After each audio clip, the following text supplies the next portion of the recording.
কাশির সাথে রক্ত।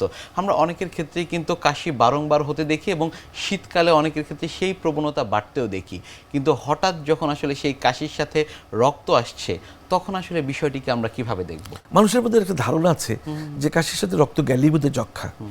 আসলে অনেক অনেক কারণে কিন্তু কফ কাশির সাথে রক্ত যেতে পারে। আমি যদি যক্ষার কথায় আসি, তাহলে আমাদের দেশে যক্ষা একটা বড় সমস্যা। আমরা বলি যে health problem, major health problem in Bangladesh, tuberculosis. তো একটা বড় স্বাস্থ্য সমস্যা।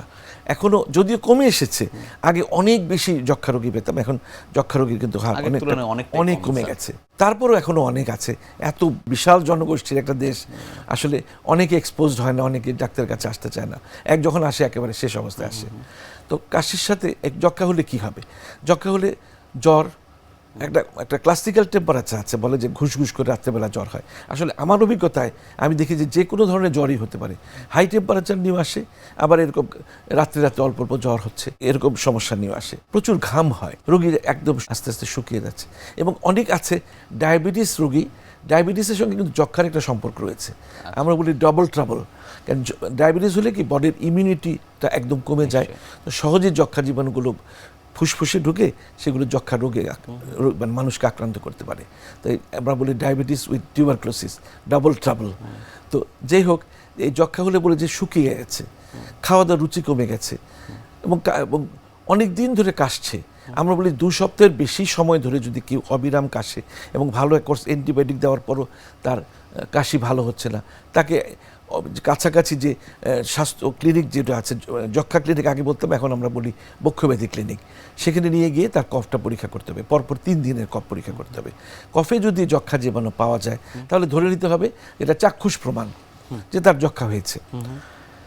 এখন যক্ষা হলে আর বড় সমস্যার কথা তো বাদ রেখেছি, সেটা হচ্ছে কফের সাথে রক্ত যাওয়া। অনেক রোগী আছে, দেখা যায় ছোট্ট একটি ক্ষত আছে যক্ষার, অনেক গল গল করে রক্ত যাচ্ছে। আবার অনেকে দেখা যায় বড় একটা ক্ষত হয়েছে কিন্তু খুব একটা রক্ত যায় না। তবে কফের সাথে যাদের রক্ত যায়, যেসব যক্ষা রোগীর, কিন্তু অনেক রক্ত যেতে পারে। কিন্তু এখানে একটু কথা আগেই বলে নিই, যা লাং ক্যান্সার নিয়ে যারা আসে, যাদের তো কফের সঙ্গে রক্ত যায়, তাদের রক্তটা আবার ছিঁড়ে ছিঁড়ে আসে, এটা আমি একটু পরে বলছি। তো আর এই যখন রক্ত যায়, আমরা তো কফ পরীক্ষা করব, এক্সরে করব।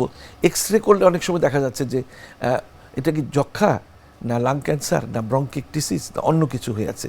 আমরা হয়তো তাকে আরও পরীক্ষা নিরীক্ষা না করে তাকে যক্ষার ওষুধ দিয়ে দিলাম, কিন্তু আদত যক্ষা, যেটা আমার বাস্তব অভিজ্ঞতায় দেখছি, যে যক্ষা আদতেও যক্ষাই হয়নি, হয়তো লাং ক্যান্সার হয়ে আছে কিংবা ব্রঙ্কিকটিসিস হয়ে আছে, তাকে মাসের পর মাস যক্ষার ওষুধ খাওয়ানো হচ্ছে, কিন্তু কোনো রেজাল্ট নেই, কোনো ভালো নেই। তা আমার কাছে যখন আসে, বলে এই সমস্যাগুলো নিয়ে আসে যে কয়েক মাস তো যক্ষার ওষুধ খাওয়ালাম, রোগী তো ভালো হচ্ছে না। তারপরে আমি পরীক্ষা নিরীক্ষা করে দেখি যে আদৌ তার যক্ষা হয়নি, তার ব্রঙ্কিকটিসিস হয়ে আছে। ব্রঙ্কিকটিসিস মানে হচ্ছে, এটা অনেকেই এই নামটার কথা শোনে না, ব্রঙ্কাইটিস বলে ফেলে।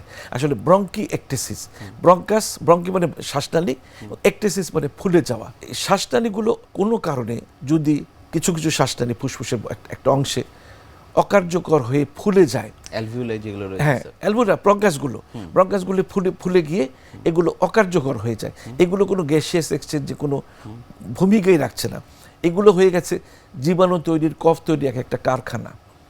এখন ব্রঙ্কিকটিসিস যাদের হয়, তারা বেশিরভাগই দেখা যায় কফের সঙ্গে গল গল করে রক্ত নিয়ে আমার কাছে আসছে।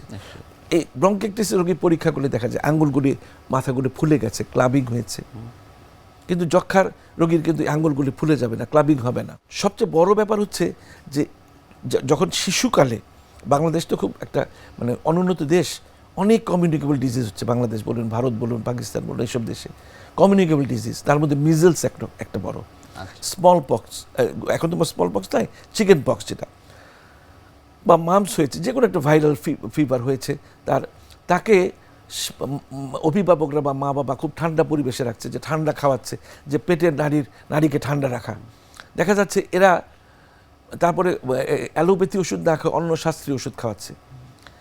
এই রোগীগুলিকে যদি ঠান্ডা পরিবেশে না রাখা হতো, এই বাচ্চাগুলিকে যদি তাকে ঠান্ডা খেতে না হতো, যদি প্রোটিন বেশি করে খাওয়াতো, বলে প্রোটিন খাওয়াবে না, সিম্পল মানে একেবারে ব্ল্যান্ড ডায়েট দেবে তাকে, আরও ক্ষতিকর হবে। কারণ যে কোনো ভাইরাল ফিভারে কিন্তু আপনার ইমিউনিটি সাপ্রেস থাকে, তাকে যদি প্রোটিন না খাওয়ান তাহলে তো ইমিউনিটি ডেভেলপ করবে না।